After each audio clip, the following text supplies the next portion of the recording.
நாங்கள் 3 பேர் இறங்கின அப்புறமே செத்துருவோம். இவன் மட்டும்தான் உசுரோட இருப்பா. இவனும் செத்தா சரியான மைனஸ் ஆகும். இவன்கிட்ட வேற வேறு 500 தான் டோக்கனும் இருக்கும். வெண்டிங் மிஷின் இருக்க வீட்லேயும் ஒரு ஸ்குவாடே இருப்பாங்க. நேராக போய் என்னைய மட்டும் ரிவ்யூ பண்ணிட்டு ஓடிடுறான்னு சொன்னேன். அங்கே என்ன நடந்துச்சு நீங்களே முழுசாக பாருங்க.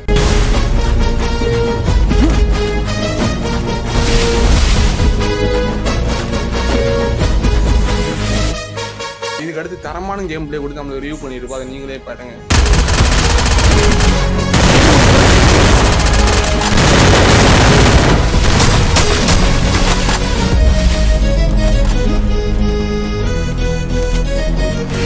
Resources here.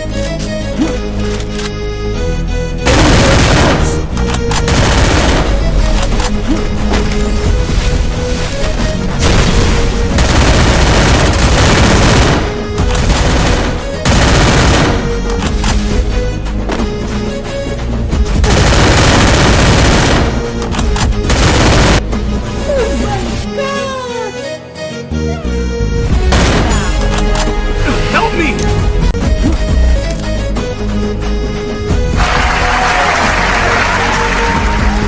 வீடியோ பார்க்குற 99% பேர் ஃபாலோ அண்ட் சப்ஸ்கிரைப் பண்ணாமல் தான் பார்த்துட்டு இருக்கீங்க. அது மட்டும் பண்ணால் தொடர்ந்து வீடியோ போட மோட்டிவாக இருக்கும்.